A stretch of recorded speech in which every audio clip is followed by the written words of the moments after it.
Dear church, let's talk missions with Rusty Brown. Hello and welcome to the Dear Church podcast. I'm your host, Chris McCurley. Excited to have Rusty Brown with us. Rusty and his family work in the mission field, but specifically in Ecuador, Cuenca, Ecuador, and the Oldham Lane Church of Christ, where I preach, supports their family in that work. And Rusty has been here, preached for us Sunday night, did a little presentation at a luncheon on Sunday as well. And of course, if you're watching this after the fact, that was August 1st. But, and I thought, I want to have Rusty on. I want to get him on the podcast and let's talk a little bit about missions. Let's talk about Ecuador specifically and the work there. So Rusty, thanks, man, for joining me. Yeah, my pleasure. Absolutely. Tell me a little bit tell everybody about your family, about Brittany, your three beautiful kids, and kind of family life. All right.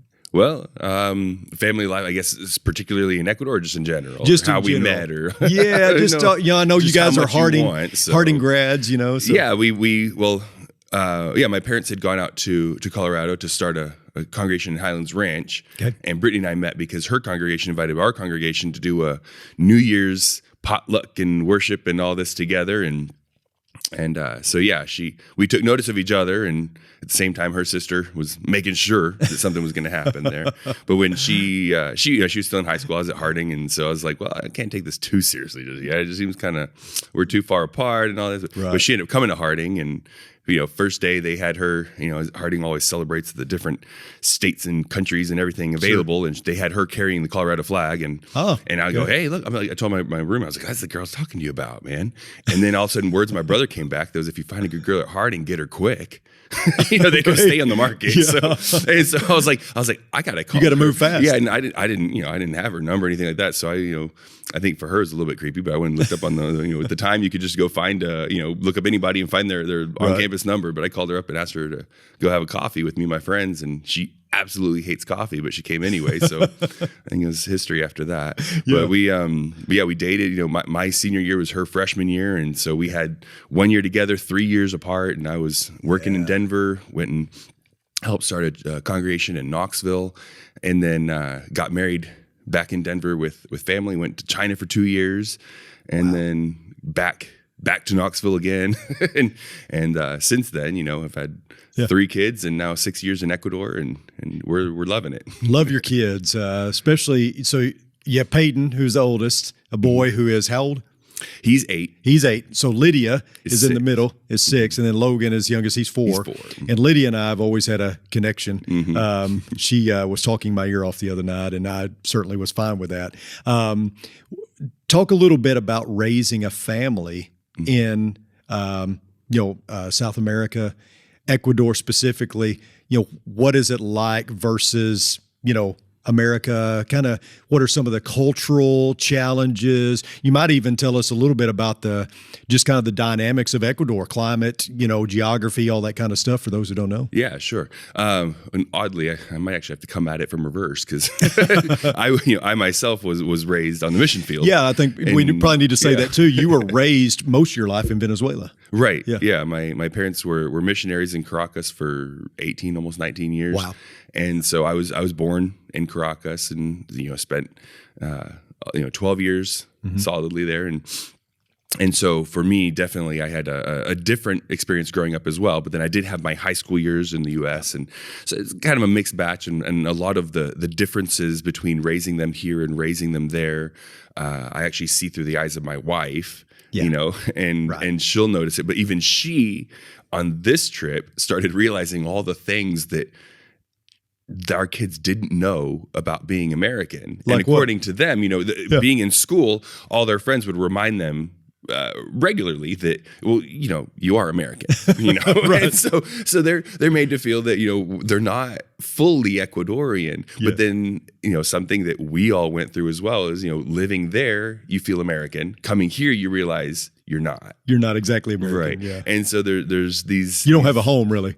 Yeah. I mean, our kids, this trip, realized what a dishwasher really was. And it blew their mind. Really? Because, there's we have a friend that has a dishwasher there, but it's just not common. Your kids are the dishwasher there. Exactly. Yeah, well, I'm working on that. but yeah, just simple things like that, and leaving doors open because they've never had air conditioning. And so you don't have air conditioning. No, well, there's no need where we are because we're, people often ask, is it about this temperature? Because it's hot now in Abilene. Yeah. Is it this temperature in Ecuador? And I said, oh no, we're nearly 9,000 feet above sea level, and so we're sitting. It's never this temperature. No, it's between air temperature 60 to 65 all year long. Okay, and we'll get hot sunny days, and the that radiant heat makes the difference. But where we live, there's really not much Andes Mountains.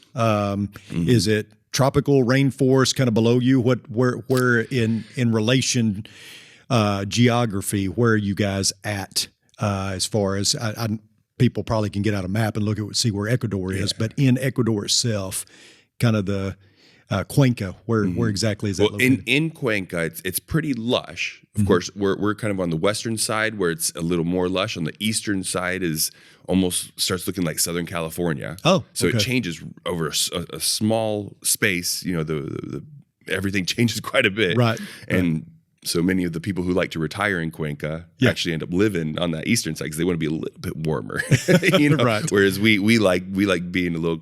One, we were going to work on the west side anyway, but we appreciate that we're closer to those mountains that are right there. Yeah. But overall, I mean, Ecuador really has a great variety of climates and stuff because they've got, on the far eastern side, you've got just straight up Amazon. Okay. In the middle, you've got high east, these Andes mountains where just 20 minutes from our house, you look like you're in the Scottish Highlands. Oh, okay. And that is pretty. Right. And then you go down to the coast and you can, you've got everything from dry desert looking stuff to big farmlands. And then of course, even further out west, you get the Galapagos Islands. So it's just, it's a neat place to be. We haven't got to explore all of it just yet, but looking forward to it. So far, our kids think that all the fun stuff's outside of Ecuador because we come here for every vacation, and they're like, "Yeah, America's where you go for vacation." I was like, "Oh no, Americans go to Ecuador for vacation. You just haven't done it yet." Yeah, you're just already there. So, how big is Cuenca, the city that y'all are in? Downtown, main area, about 150,000 people, but the metropolitan area all around it, the different suburbs, you might call them, they call them parochials or whatever, but the whole area that Cuenca governs is about 700,000 people. Okay. And what has been the biggest challenge as far as maybe adjusting? When you first got there, I know you grew up in Venezuela, but maybe for your kids, or what has been the biggest adjustment, the biggest challenge in settling there?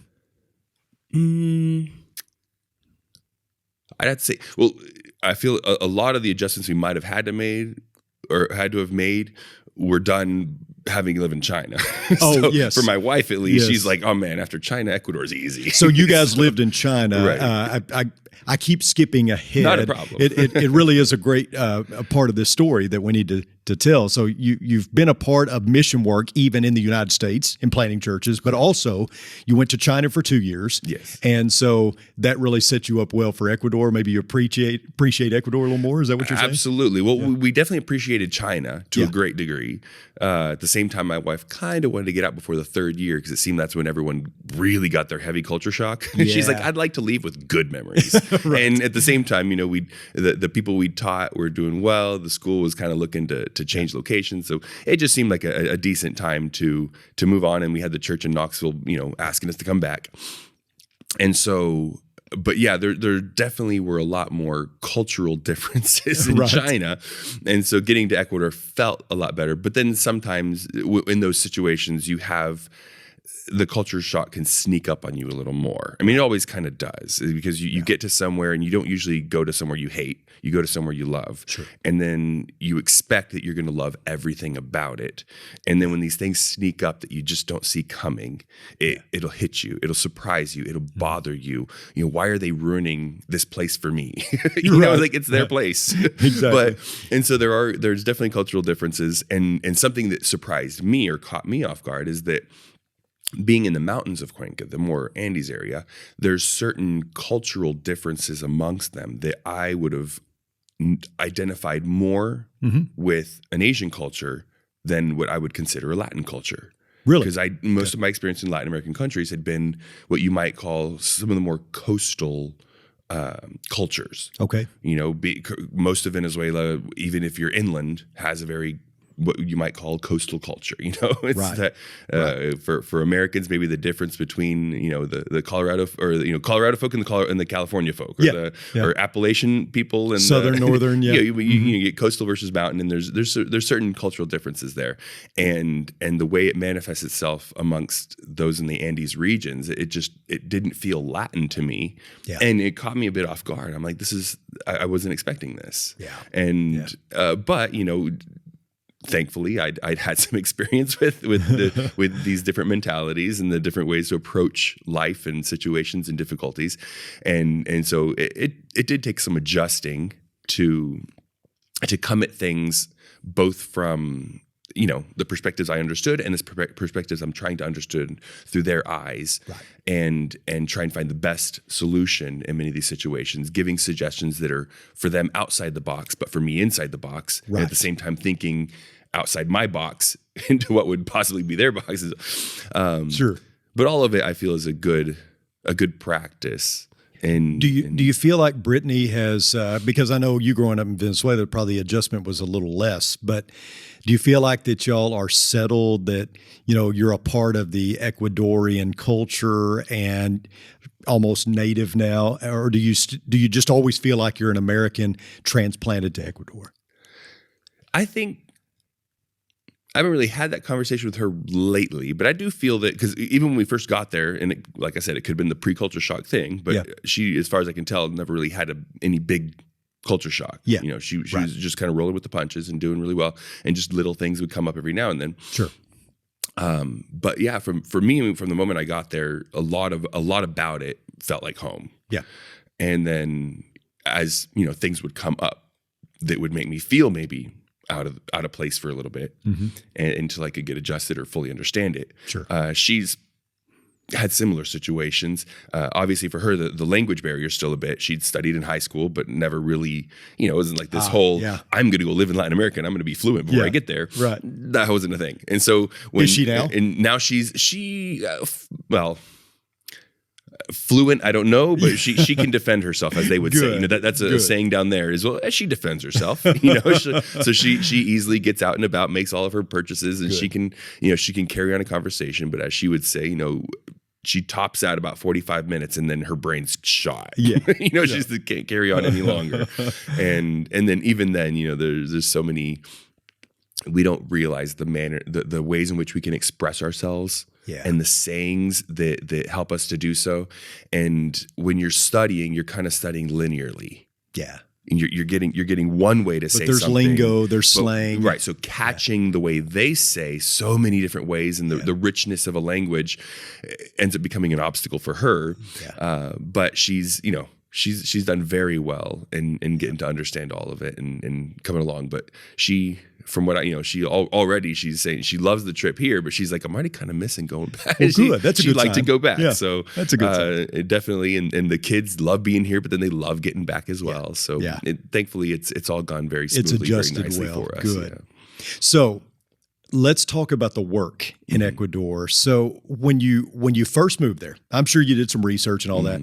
When you first get there, what's day one? I mean, like, what's the strategy? What's the, what are you thinking? How do I get this off the ground? Where do I start? Do I just, start walking around with a megaphone preaching the gospel? I mean, what do I do? What was your thought process going in? Okay. Well, I've definitely been in, helping scenarios for those that were just, first on the ground kind of thing. Right. I'd gotten to work just on shorter trips in Barinas in Venezuela when that work first got started. Okay. And it was more like that. In Cuenca, the first congregation had been established in, I think, 1975. Okay. And so there were Christians there already. Gotcha. And there was the group we were particularly going to work with was where, and a sister from Venezuela that was originally Ecuadorian had moved back, and she had, begged my dad to come visit and all this kind of stuff. And then when he went, he told me about it. And as we're looking at cities we'd possibly want to work in, we visit there and just loved it. And loved the church, loved the place, loved everything. Okay. And so when we got there, we were really, everyone was asking, well, who's your mission team? And I was like, well, my mission team's already there. We're just catching up, because Right. we were partnering up with a local congregation.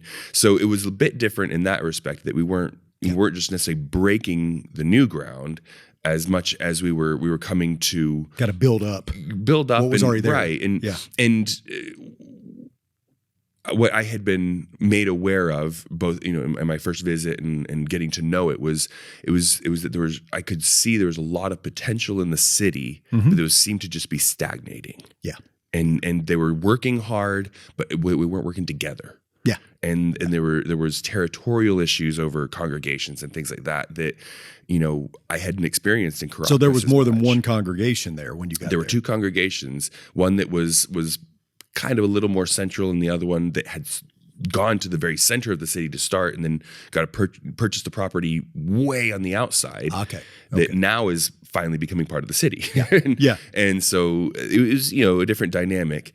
And we had I came there expressly with the goal, having spoken to the leaders of the church there, that I was wanting to help plant another congregation still, and to be working with them both for evangelistic purposes, but also for raising up, a team to go and start something new. And at the same time with that goal of seeing that this be, that as a church, we don't see just my congregation's growth as the goal, but the citywide membership, the kingdom growth as the goal. So do you go in as the preacher at this church? I mean, I did not. Well, and they don't like having a preacher. Oh, okay. They like to pass it around. They preach, yeah, but they like what you would call a revolving pulpit. Yeah. Yeah. And so they have elders, I guess. They did at the original congregation, and then the exact how it happened, because it happened before I got there, but they just had named people kind of running leadership roles, but the eldership was not as it had been. I think those two that had qualified had passed away or something. And, and so at the moment we're still, going through that, because you're kind of coming in as a consultant, as a right. And I just, as they would say, another evangelist, just another person coming in to put my shoulder into the work and get it going. Okay. Yeah. And so that's what you've been doing for 6 years. Well, 2 years at that congregation. Okay. And then after 2 years, we had a small group that we felt was ready to be able to provide the strength we needed to open a new congregation. Okay. And so we went and used a building that they had. There was a Bible Institute from previously, but had gone 8-9 years just kind of sitting there. Yep. And so we had to wash it up, clean it up, paint it up, and started meeting there. Okay. And the Lord's blessed us really well, and it's a great location being in the center. Right. And so we're already 3 years in. I guess we were 3 years at the other church and then 3 years in this one. But yeah, so the new congregation now, in that one, I've definitely stepped more into a leadership role. Gotcha. Along with two other guys that came with us and another guy that stepped up, and so it's a different dynamic, because before, definitely just lending a hand and respecting the leadership they had, whereas here it's kind of stepping in a little more and having I guess paid my dues in the culture. Right. At this trying to respect them as much as possible, but at the same time give certain suggestions of things that from outside the box might work a little better. Well, I wanted to ask you that because I've done some mission work, not to the extent that you have anywhere close, but been to Mexico City 4 times, El Salvador, some other places. And one of the things that I've noticed is there's 2 different approaches, at least. There's probably more than that, but the 2 that I've noticed is, going over there and trying to make the church indigenous, so that it can stand on its own. And then you also, within that, maybe or separate or apart, you see folks come in and they want to Americanize what's there. Right. And that seems to be rather tenuous. Doesn't seem to go well. So talk a little bit about that. I mean, how do you function within their culture while still trying to establish the church that Christ is head of and that he established, that, you see in Scripture.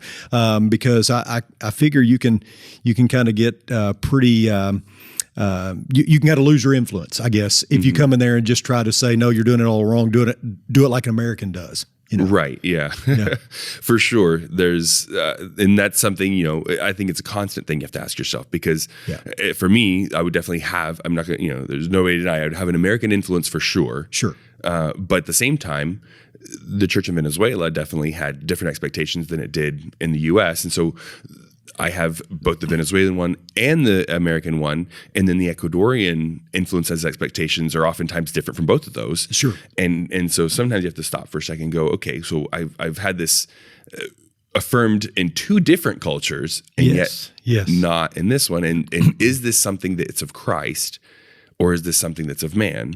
And it's just a constant, I think, anywhere you are, regardless of whether, you could call it a mission work or call it a local work, there's that need to assess, is this of Christ or is this of man? Yeah. And it's probably the trickiest thing, I think, in any work is I discerning those differences, and how can I make, because there's a need to address that which is of man. I mean, there's hurts, there's preconceived notions, there's, all kinds of things. And people, those who look to criticize Scripture will even criticize things Jesus said or did as not being universally true, and they're missing the point that he's having to work in a very limited context. You know, the mustard seed's not the smallest seed in the world, but it was the smallest seed they knew for them.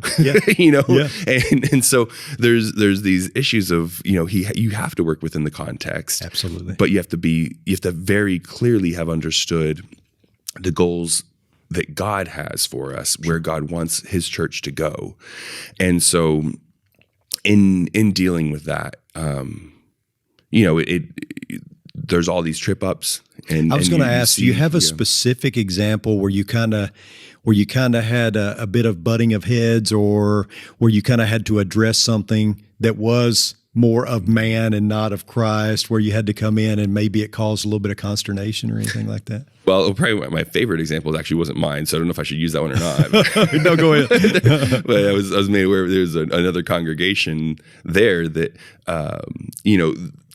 as you might, I don't know how much everyone's heard, but there's a general idea that Latin America is a little more loose on time than North America, and definitely more than like a German culture, And so, overall there's a little bit of a laxness and getting started on time and things like that. But at the same time, I would say the Ecuadorians are a little more aware than the Venezuelans were. Okay. And wanting to do so. And there's certain ones that I think dream of being German. And this one brother, he fought tooth and nail, but at one of the congregations said, no, we need to start shutting the doors.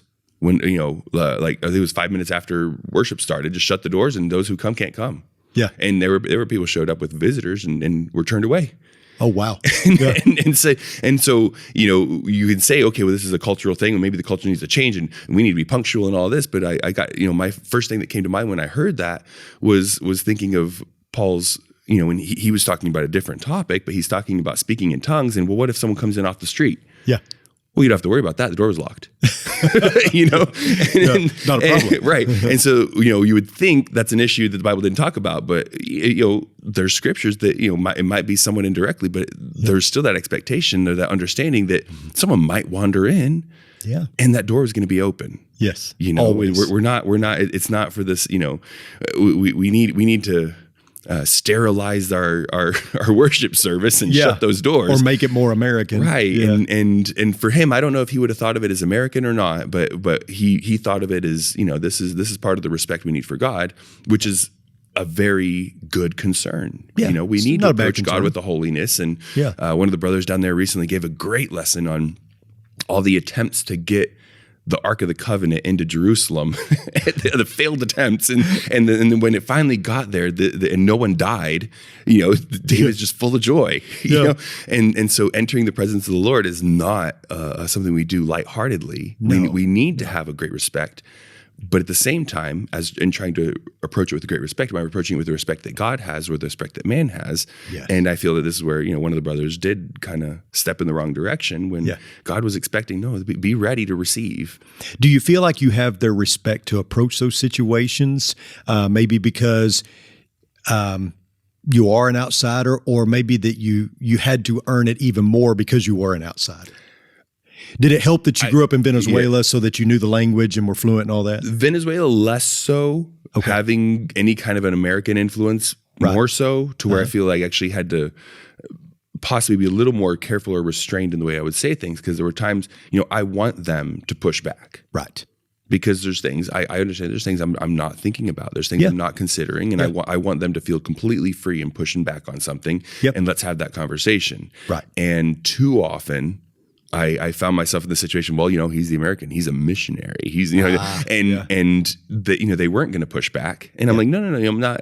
I need to know these things. I need to consider these things. And we're working together. This is a team effort. We need to do our best together. And I'm definitely, but there is a tendency to have that kind of chieftain desire, that who's the guy, who's the one that's going to run the show, right. and finding the way to have the teamwork, and we're really coming together. We're using all of our strengths to overcome all of our weaknesses that we each have is more of what we're trying to build on. And currently we're doing all kinds of little classes and things to do that same thing. I wanted to ask you that. What are some of the things that you're doing right now in order to spread the gospel, to build the kingdom in Ecuador? What are some of the things that you and this church are doing? Well, at the moment, we had a hard lockdown, so we kind of had to put a lot of things on hold.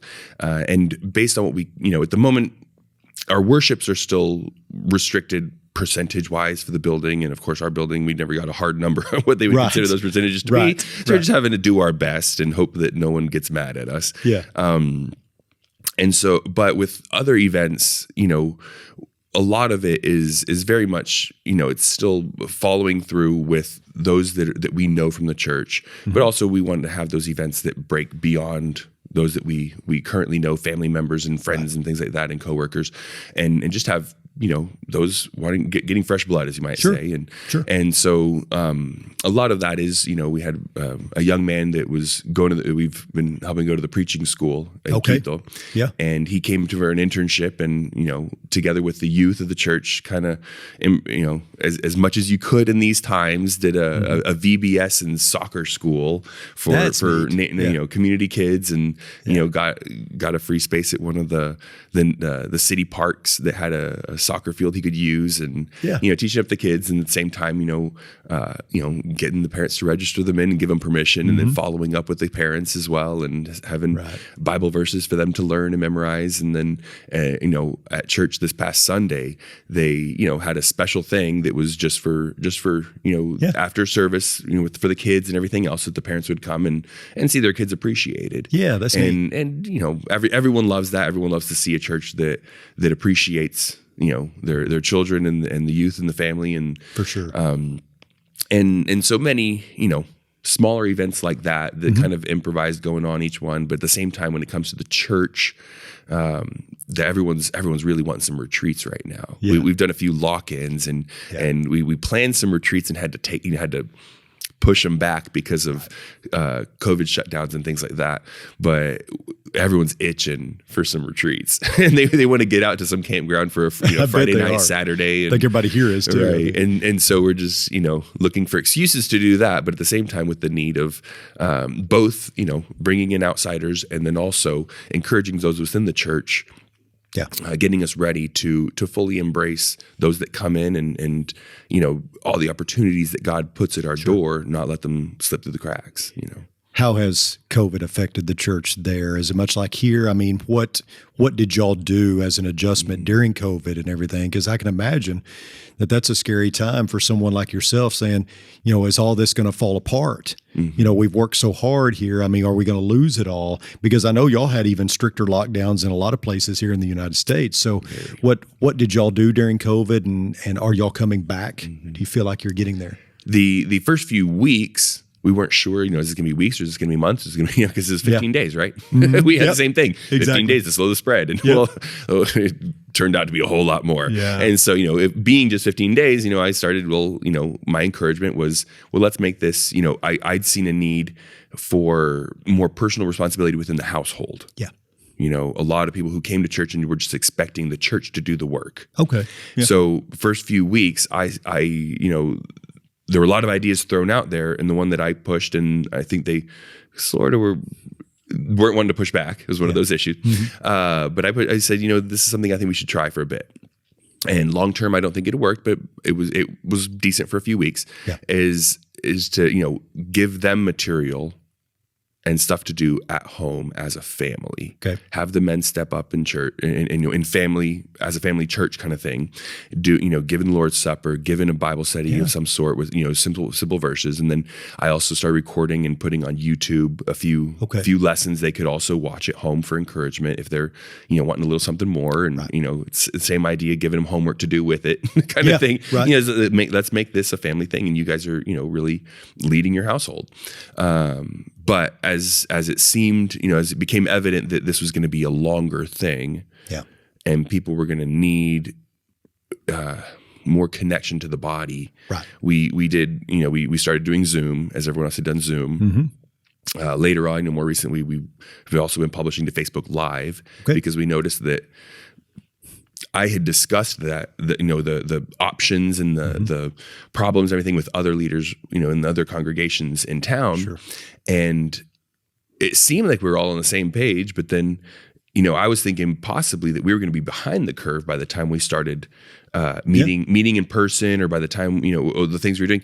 Come to find out, they did not keep up, and we were ahead of the curve, and we were doing nice. Zoom faster when we were when we started meeting before everyone else, and one of the congregations until now has yet to meet since March of 2020. I was going to say, how long were y'all's doors closed at the church? Let's see.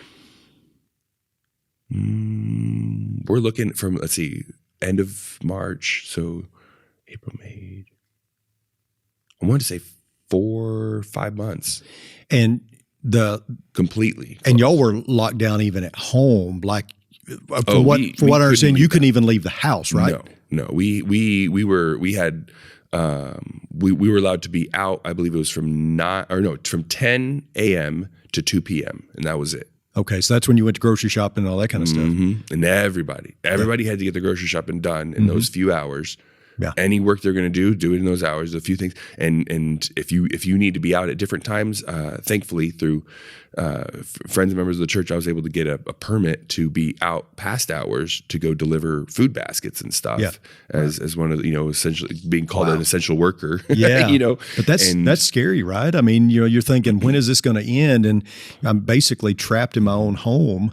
Everything's shut down. Are we going to recover? Are we going to bounce back? So, I thought about that stuff here, but it on a whole different level in Ecuador. It definitely felt very different. It was just one of these, how did we get here, and what are we going to do? Well, and then you had some riots and some protests. Was it related to? Those are actually prior. Oh, they were prior, right? Not after. So the economy and many lives had already been shaken up from that, because that was 2 weeks where government wasn't shutting you in. It was protesters shutting you in, and they were, it was 3 different interest groups working together to basically shut down the whole country. Okay. And it really affected a lot of people's businesses, lives, and everything else already. And right about the time COVID hit was when everyone felt like maybe they were starting to get out of it and finally starting to recover, and then just shut back down again. Yeah. So it definitely hit everyone very hard there. It was long and tough, and I was very worried, but I felt through the Zoom issues and also, taking advantage of taking the baskets. Sometimes they didn't really need the food. Yeah. But I needed to They take needed basket. the interaction. I need to see them. Yes. And and sneak a little hug if I could. And Yeah. we're pretty confident we're all right. Let's give a Yeah. but there are just times when people need to see each other, and we Yeah. need to be around. They need to feel loved in some kind of way.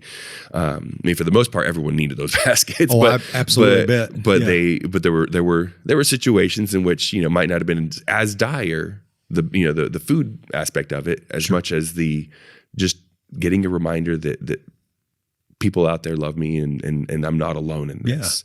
And so that was a wonderful experience for me. It helped me to also have my own encouragement that I needed to keep things moving. And but yeah, no, Where do things stand today? How's the church doing? How are you doing with all when of this? we first came out of the lockdown, there was just this excitement for it. Yeah.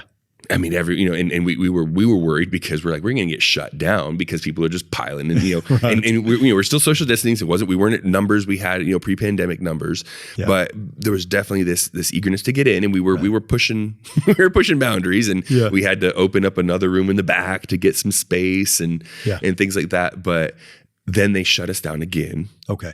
And it was only on weekends because the economy couldn't handle it. I mean, if they were going to shut us down completely, then they knew never recover. The government didn't even. There was not even an option to provide any kind of help. Right. And so they had to leave weekdays open, but they just wanted to get rid of the party scene. Because people they're desperate, and those who don't have other means to get those fulfillments, they were out partying and whatever else. And sure. And the problem there, here you have young kids that live alone. There you have young kids that still live with grandparents in the house. Yeah. Family stays together longer. So you have, these 20-year-olds are going out and partying, and here, certain places in Florida or whatever else, they might say, okay, we'll let them get sick and they're fine because they're not going anywhere else. They're amongst young people. They're sleeping in the same house as their grandparents. And it did make a big difference. A lot more risk. Yeah. Right. So they were shutting down the weekends, which shut us down. And they're putting a nighttime curfew, which technically we could have met. We just have to meet way earlier and much faster because everyone had to be in by 9. Okay. And it was just not going to work because everyone gets off, they're needing to work. They've just been out of work for so long. They're getting off work around 6 o'clock, and there's no way they're going to come to church, have a decent service and get home by 9 o'clock. And public transportation was shutting down. Not many people have their own cars, and it was complicated. So we were just sticking to Zoom and having to do it that way. But that second lockdown, that second break, I feel killed some of the energy there was. Yeah, and I'm sure it back did. at it. And some kept their energy, and others, they've just been connecting through Zoom and just kind of staying that way for now. And I don't know if it's just waiting to see if this thing's actually over, or if they're just kind of like, this is the new normal. Yeah. Who can tell? I mean, same here. You know. So let me ask you this. There may be people who are tuning in who are thinking about mission work, about maybe going to a foreign place and spreading the gospel and doing that as a vocation. What advice would you give to folks that are considering mission work? I think we should all consider mission work. Yeah. You know what I'm getting at. What would you say to those folks who are considering moving off and doing that type of work? Boy, in the short answer? Yeah. Or are we starting another show? Episode I guess 2. that's another episode, right? But no, briefly, I would say, for me, growing up in the mission field obviously was a huge influence. But then at a young age, I was both at a Christian school and within a youth group that gave me opportunities for short-term missions, which then led into slightly longer term missions, and I'd have essentially summer long missions, and those opportunities to me, I feel helped me. Not that they were necessary, because I know there are plenty of people who've done what they've just learned on the field. It's doable, but it helped me. I feel to kind of get my bearings and to know the way I would like to work. The abilities that I had, understanding a few different cultures and acknowledging my own cultural limitations, and then identifying the scriptural aspects of it and seeing the different scriptural problems that are struggled with in different places, because it just, the needs are different everywhere, and I feel like getting those experiences really helps. But for sure, I mean, it's wherever you are, a local work is a mission work in so many ways. Yes. And everyone's mission work is also someone else's local work. Yeah. And so if you can just keep focused on the Lord's purposes and his people, remembering in the hardest situations that Christ died for Christ died for them, his blood was shed, that they, as much as they might get under your skin, Jesus found a way to give his blood for them. Yeah. And who am I to become an obstacle? Yeah. Get myself out of the way so that the gospel can do its work. And I think if you can keep your head on about that, you'll have your struggles. If you're going from Appalachia to Texas, you're still gonna have a difference in cultures. If you can keep your head on about those things, I think you can roll with the punches and work with people just about anywhere. That's awesome. Thanks so much for joining us, Rusty. And My good luck to pleasure. you and your family. Blessings to you and Brittany and Peyton and Lydia and Logan. And thank you all for tuning in. And I will say that if you have a question or a comment, you can email me at chris.mccurley@rippleoflight.com. If you have a question or comment specifically for Rusty, we'll make sure that he gets it. I'm sure he'd be willing to answer any questions you might have. But we thank you so much for tuning in. Rusty, thank you, man. And, wish you safe travels as you go back to Ecuador in a couple weeks or? 2 weeks. 2 weeks. So you're going back and, blessings to you in the work there. And thank you all for tuning in. Until next time, may the Lord bless you and keep you. Sincerely, Chris.